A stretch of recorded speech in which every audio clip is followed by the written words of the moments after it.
Biology bomb. My self Yash Raj. और आज हम लोग अपना टॉपिक स्टार्ट करेंगे, उसका नाम है general pharmacological terms and drug nomenclature. सबसे पहले हम इस टॉपिक में देखते हैं कि हम किन किन टॉपिक्स को एड्रेस करने वाले हैं।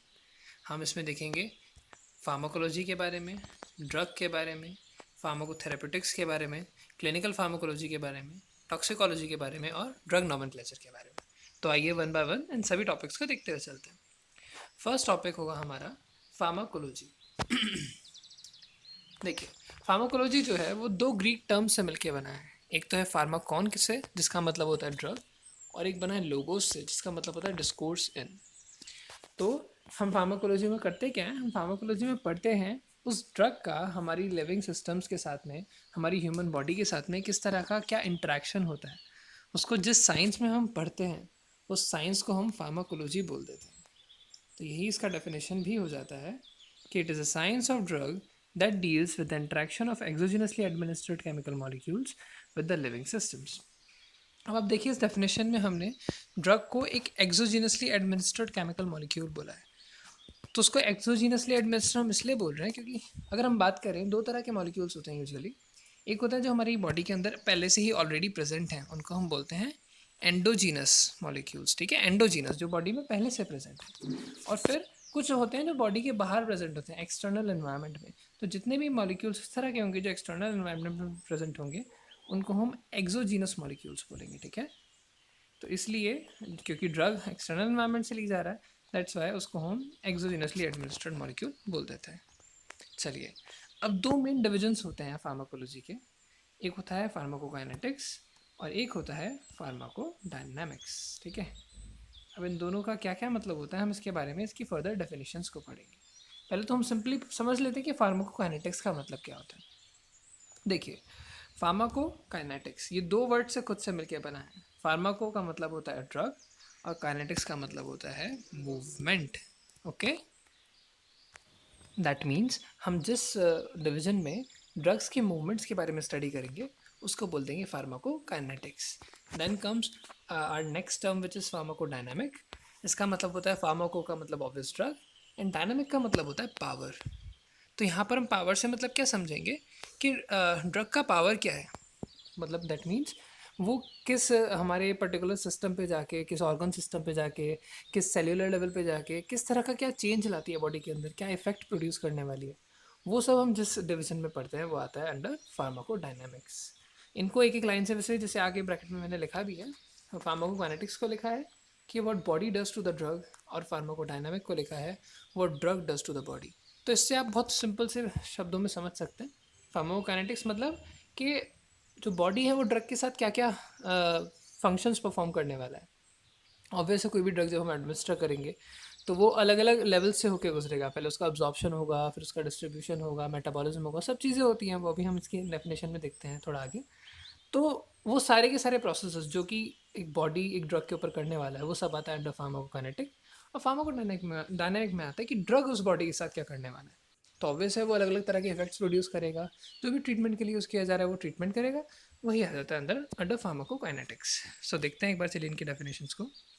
चलिए हम पहले फार्माकोकाइनेटिक्स का डेफिनेशन देख लेते हैं एक बार। Pharmacokinetics, it refers to the movement of drug in and includes ADME. ठीक है, दो चीज़ें हैं इसमें, एक तो हम ड्रग का मूवमेंट किस तरह से हो रहा है हमारी बॉडी में उसको देखते हैं, और दूसरी चीज़ जो हम देखते हैं वो होता है एडीएमई। और ये काफ़ी इंपॉर्टेंट चीज़ है एडीएमई। निमोनिक्स हैं where A stands for absorption, D for distribution, M for metabolism जिसको हम बायो ट्रांसफॉर्मेशन भी बोल देते हैं, एंड ई फॉर एक्सक्रीशन। अब देखिए, इसमें होता क्या क्या है, कोई भी ड्रग जब हमारी बॉडी में जाएगी उसका मूवमेंट होगा, सबसे पहले हम उसको किसी भी रूट के थ्रू लेते हैं। सबसे ज़्यादा कॉमन रूट होता है हमारा, हम ओरली लेते हैं किसी को, हमने टैबलेट फॉर्म में लिया, पानी से पी गए और वो चला गया अपना अंदर।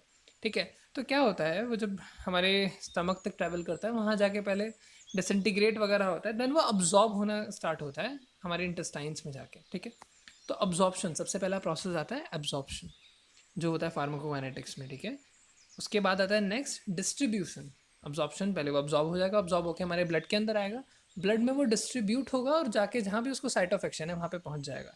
Then comes the third step which is metabolism, जिसको हम बायो ट्रांसफॉर्मेशन भी बोलते हैं। ये रिक्वायर्ड होता है, ये काफ़ी मेजर स्टेप होता है। और हमें मेटाबॉलिज्म क्यों रिक्वायर्ड है, मेटाबॉलिज्म हमें इसलिए रिक्वायर्ड होता है जिससे कि जो ड्रग होती हैं, अब यूजुअली क्या होता है, कोई भी हम जो ड्रग लेते हैं, हम अपने उसको एडमिनिस्टर कर रहे हैं, वो लिपोफिलिक नेचर का होता है। कैसा नेचर का होता है? लिपोफिलिक नेचर का। लिपोफिलिक का मतलब होता है लिपिड, फिलिक मतलब कि लविंग। लिपो मतलब लिपिक, लिपो मतलब लिपिड, एंड फिलिक मतलब कि लविंग, मतलब कि लिपिड लविंग नेचर्स की यूजुअली हम ड्रग लेते हैं। ऐसा क्यों करते हैं? जिससे कि हमारी जितनी भी मेम्ब्रेन्स हैं बॉडी के अंदर, वहाँ से जब अब्जॉर्प्शन हो तो वो ईजिली हो सके। ठीक है, एक मेम्ब्रेन को जब क्रॉस कर पाए कोई भी ड्रग तो वो ईजिली कर पाए। और यूजुअली हमें पता है कि हमारी बॉडी में जितनी भी बायोलॉजिकल मेम्ब्रेन्स हैं वो सब कहीं ना कहीं लिपोफिलिक नेचर की होती हैं, लिपिड नेचर की होती हैं। दैट्स वाई एक ड्रग को लिपोफिलिक नेचर का बनाया जाता है। लेकिन जो हमारा लास्ट उसमें प्रोसीजर आता है एडीएमई में, ई वाला portion which is excretion. Excretion के लिए जो ड्रग होती है वो कहाँ से जाती है? किडनी से पास होकर यूरिन के थ्रू निकल जाती है। और भी सोर्सेज होते हैं, मतलब वो स्वेट के थ्रू भी निकल सकती है, या फिर वो फीसिस से भी निकल सकती है बॉडी से बाहर, बट वो यूरिन के फॉर्म में ज़्यादा निकलती है। यूरिन होता है वाटर। अब वाटर के अंदर कोई चीज़ सॉल्युबलाइज होगी, वो वाटर सॉल्युबल तो होनी चाहिए ना, हाइड्रोफिलिक होना चाहिए। और हमारे पास जो ड्रग है वो तो लिपोफिलिक है। तो वो लिपोफिलिक ड्रग को हाइड्रोफिलिक में कन्वर्ट करने का काम करता है हमारा ये मेटाबॉलिज्म। मेटाबॉलिज्म वो प्रोसेस है जिससे वो ड्रग लिपोफिलिक नेचर से हाइड्रोफिलिक नेचर में कन्वर्ट हो जाती है। और फाइनली फिर जिससे फोर्थ स्टेप होता है इस पूरे एडीएमई का, विच इज़ एक्सक्रीशन, वो बॉडी से एक्सक्रीट आउट हो जाती है। एक्सक्रीशन इसलिए इंपॉर्टेंट है क्योंकि अगर हमारी बॉडी में वो ड्रग रहेगा तो बार बार कहीं ना कहीं इकट्ठा होता चला जाएगा हमारी बॉडी के अंदर, और वो टॉक्सिसिटी प्रोड्यूस कर सकता है क्योंकि वो एक केमिकल है। दैट्स वाई उसको एक्सक्रीट करना भी इंपॉर्टेंट होता है। Then comes our next topic which is pharmacodynamics. Pharmacodynamics का एक बार डेफिनेशन हम देख लेते हैं। Pharmacodynamics includes physiological and biochemical effect of drugs and their mechanism of action at organ system, subcellular and macromolecular levels। इसका definition है, हमने अभी ऊपर देखा भी था। क्या करता है फार्माकोडायनामिक्स? ये कुछ बॉडी में फिजियोलॉजिकल या बायोकेमिकल इफेक्ट लाएगा, कोई चेंज लाएगा अलग अलग सिस्टम्स पे, या तो वो ऑर्गन सिस्टम के लेवल पे, या फिर सब सेल्यूलर लेवल पे, या फिर मैक्रोमोलिकुलर लेवल पे। और इसमें हम इसके साथ साथ मैकेनिज्म ऑफ एक्शन भी हम ड्रग का पढ़ लेते हैं। तो ये दोनों इसके डिविजन्स हो जाते हैं, major divisions. Then comes our next topic which is drug. अब हम इतनी देर से बात किए जा रहे हैं कि ड्रग हमारी बॉडी में इस तरह से वर्क करेगा, ड्रग हमारी बॉडी में उस तरह से वर्क करेगा, तो हमें पता तो होना चाहिए ड्रग होता क्या है। तो ड्रग क्या होता है, इसका एक छोटा सा यहाँ पे गिवन है कि drug is any single chemical which can produce biological response. कोई भी एक ऐसा केमिकल जो कि बायोलॉजिकल रिस्पॉन्स प्रोड्यूस कर सके मेरी बॉडी में, उसको हम ड्रग बोलेंगे। लेकिन ये उतना अच्छा डेफिनेशन नहीं है, फुल एक्सप्लेनेटरी डेफिनेशन नहीं है। दैट्स वाई WHO के अकॉर्डिंग एक डेफिनेशन दिया गया, और वो काफ़ी प्रॉपर डेफिनेशन है, which is drug is any substance और a product that is used और is intended to be used to modify और एक्सप्लोर फिजियोलॉजिकल सिस्टम्स और pathological states for the benefit of the recipient. That means कि अगर कोई बंदा जो कि ड्रग को एडमिनिस्टर कर रहा है, जो ले रहा है, पेशेंट लेगा ऑब्वियस है, वो जो रेसिपिएंट है या फिर वो जो पेशेंट है, उसकी बॉडी के अंदर जाके जो वो सब्सटेंस है, ऐसा कोई प्रोडक्ट या ऐसा कोई सब्सटेंस जिसको लिया जाए और उसकी बॉडी के अंदर वो फिजियोलॉजिकल सिस्टम्स या पैथोलॉजिकल स्टेट्स जो हैं उसको मॉडिफाई कर सके, उसको कुछ चेंज ला सके, कुछ बेहतर बना सके। अगर इस तरह का कोई प्रोडक्ट या सब्सटेंस होगा उसको हम ड्रग बोल देंगे। ठीक है, यहाँ तक हमारा ये टॉपिक कंप्लीट होता है। Then comes our next topic, pharmacotherapeutics. Pharmacotherapeutics, जैसे कि अगर हम इस वर्ड से समझें कि कुछ फार्माकोलॉजिकल नॉलेज है कुछ जिसको हम थेरेपी में यूज़ कर रहे हैं। ठीक है, थेरेपी में मतलब ट्रीटमेंट में यूज़ किया जा रहा है, उस तरह का कुछ इसके अंडर आता होगा। तो एक बार हम इसका डेफिनेशन देखते हैं। देखिए, it is the application of pharmacological information together with the knowledge of the disease for its prevention, mitigation और क्योर। सिंपल, जब हमारे पास कुछ फार्माकोलॉजिकल इन्फॉर्मेशन है, पहले से फार्माकोलॉजी के बारे में हमें पूरा पता है किसी ड्रग के, और साथ के साथ हमें एक डिजीज़ की भी नॉलेज है, डिजीज़ का भी नॉलेज है और हमें फार्माकोलॉजी का भी नॉलेज है, तो हम इन दोनों को अगर आपस में मिला के अप्लाई करें तो उस डिज़ीज़ का हम ट्रीटमेंट भी कर सकते हैं, उसको प्रिवेंशन भी कर सकते हैं, उसका क्योर भी कर सकते हैं, उसका मिटिगेशन भी कर सकते हैं। दैट मीन्स उसको प्रिवेंट कर सकते हैं, डिजीज़ को होने से बचा सकते हैं, मिटिगेशन कर सकते हैं, जैसे अगर बढ़ गई बहुत ज़्यादा और रखी है तो उसको कम किया जा सकता है, या क्योर भी किया जा सकता है, मतलब पूरी तरह से ठीक की जा सकती है वो डिजीज़। तो ये सब जो आता है वो आता है under pharmacotherapeutics. That comes our next topic which is clinical pharmacology. तो क्लिनिकल फार्माकोलॉजी क्या होता है? देखो, इसमें हम देखो, कोई भी एक ड्रग आती है मार्केट में, वो सिंपली ऐसा नहीं है कि कोई भी, जैसे अलग अलग मैन्युफैक्चरिंग कंपनीज हैं, वो बस ड्रग को बनाया, कोई भी हमने कहीं से लगा, हमें एक प्लांट प्रोडक्ट उठाया कि भाई ये ड्रग दे सकता है, उसको ड्रग को हम मार्केट में लिया है सीधा, ऐसा नहीं होता। कई सारे स्टेजेस से होकर एक ड्रग को आना पड़ता है। पहले स्टेज होगी उसमें एक्सट्रैक्शन करेंगे ड्रग का, अलग अलग उसमें फिर फील्ड्स के बंदे लगे होते हैं। नेक्स्ट स्टेज में उसको फिर केमिकल स्ट्रक्चर उसका हम मॉडिफाई करेंगे, मतलब देखेंगे कि उसके अंदर कौन सा केमिकल स्ट्रक्चर है, क्या केमिकल है जो ऐसा ड्रग प्रेजेंट है। और नेक्स्ट स्टेज आएगी, हम उसको मतलब देखेंगे कि वो ट्रीटमेंट में किस तरह से हेल्पफुल हो सकता है हमारे लिए। नेक्स्ट स्टेज में हम उसको पहले एनिमल्स में करके देखेंगे, उसके बाद कहीं स्टेज आती है जब हम ह्यूमंस में उसको टेस्ट करके देखते हैं। अगर वो एनिमल्स में सक्सेसफुल हो जाता है कि वो एनिमल्स को ट्रीट कर पा रहा है, पर्टिकुलरली माइस पे किया जाता है, माउस पे करते हैं हम लोग, अगर उस पर वो ठीक हो जाता है देन हम ह्यूमंस में उसको ट्रीट करके देखते हैं कि ह्यूमंस में कोई वो कर रहा है कि नहीं कर रहा काम ठीक से।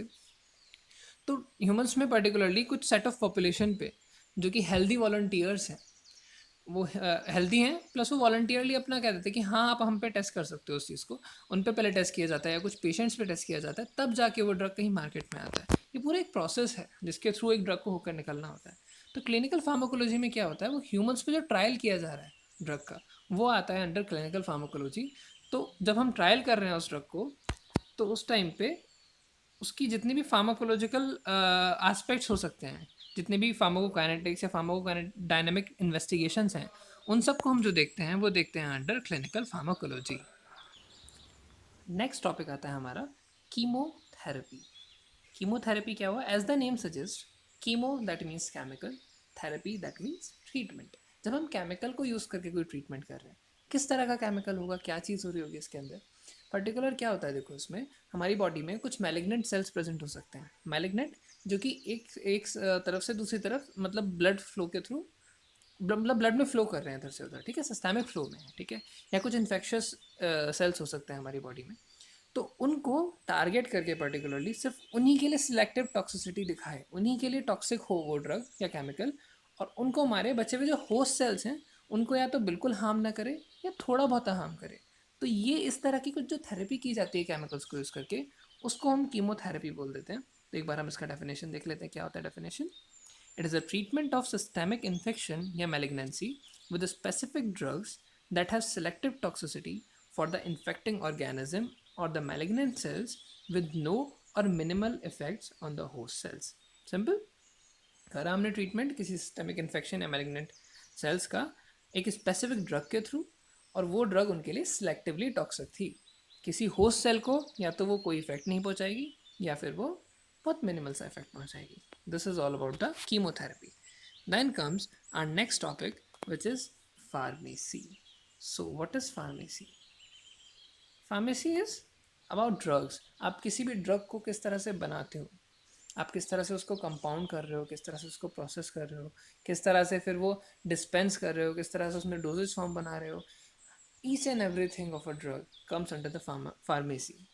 एक बार हम इसका डेफिनेशन देखते हैं, हमें और क्लियर होगा। Pharmacy, it is the art and science of compounding and dispensing drugs और preparing suitable dosage forms for administration of drugs to the person.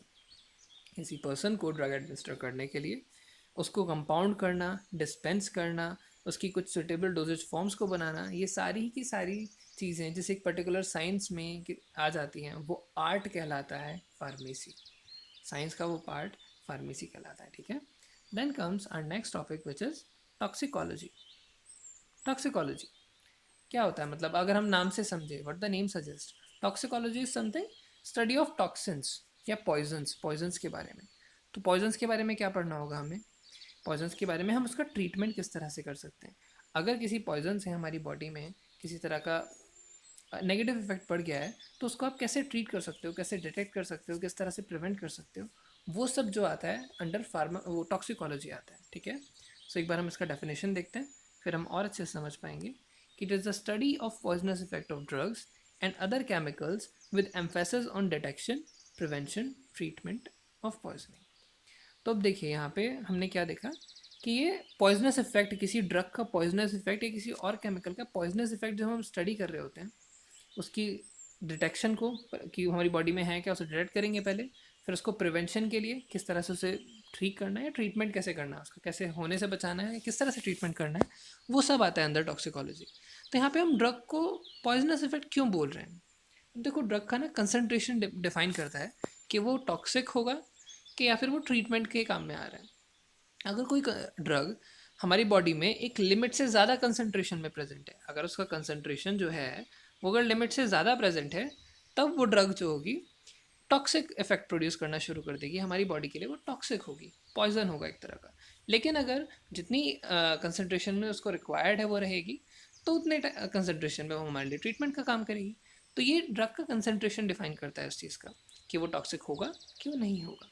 तो वो सब उसकी स्टडी की, कहीं ऐसा तो नहीं कंसंट्रेशन ज़्यादा हो गया है बॉडी के अंदर, किस तरह की टॉक्सिसिटी हो गया है, या होता है ना कई बार हमारे केमिकल मॉलिक्यूल्स इकट्ठे हो गए हमारी बॉडी में, वो ड्रग अगर एक्सक्रीट नहीं हो पा रहा है बॉडी से, तो वो इकट्ठा हो जाएगा, और इकट्ठा होगा तो फिर किसी ना किसी तरह का एडवर्स इफेक्ट शो करेगा बॉडी के अंदर, टॉक्सिसिटी प्रोड्यूस करेगा। तो वो सब की जो स्टडी होता है उसको कैसे ट्रीट किया जाएगा, वो सब आता है अंडर टॉक्सिकोलॉजी।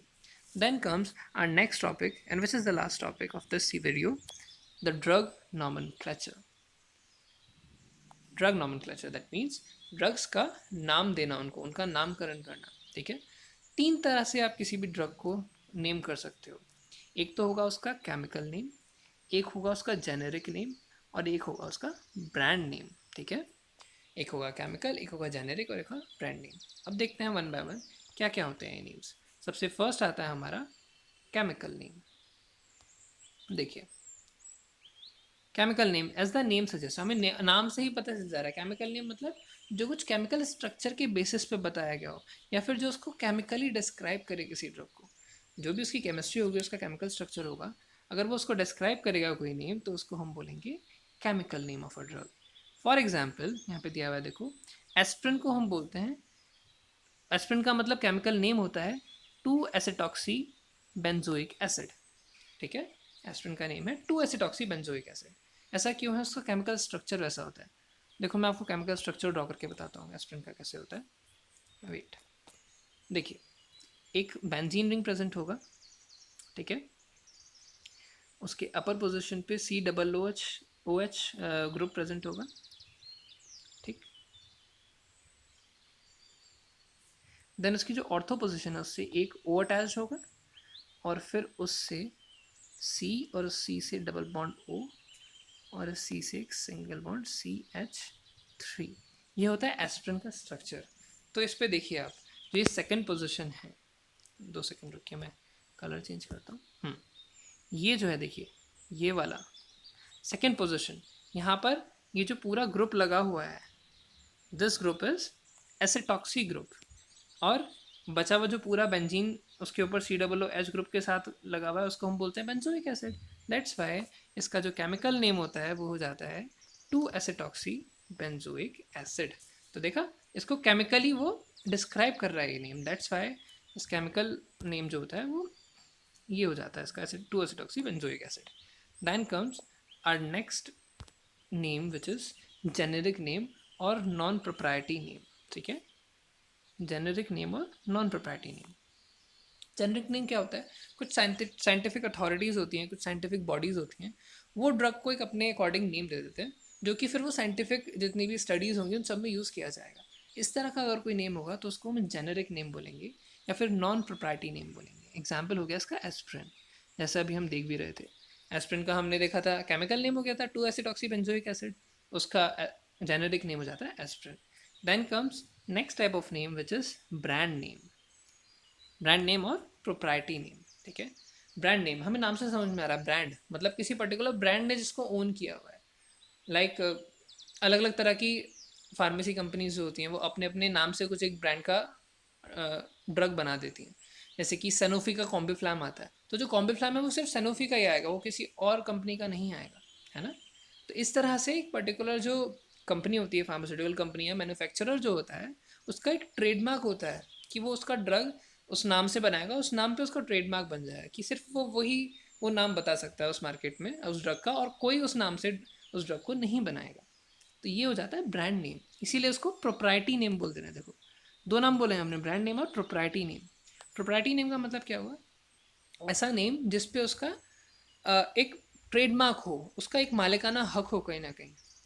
ठीक है, उसको हम बोलेंगे प्रोप्राइटरी नेम, और इसीलिए हम जेनेरिक नेम को नॉन प्रोप्राइटरी नेम बोल रहे हैं। क्यों बोल रहे हैं नॉन प्रोप्राइटरी नेम, क्योंकि उस पर ऐसा किसी का हक नहीं होता पर्टिकुलर कि एक ही बंदा यूज़ कर सकता है, कोई और जैसे एक कंपनी ने बनाया तो वही कंपनी यूज़ करेगी, कोई और कंपनी नहीं यूज़ कर पाई, ऐसा नहीं होता है। जितने भी साइंटिफिक स्टडीज़ होंगी उन सभी में एक ही टर्म यूज़ की जाएगी, जेनेरिक नेम, विच इज़ एस्ट्रिन। तो this is all about it. हम आगे अपनी नेक्स्ट वीडियोस में पढ़ते हैं। Thank you.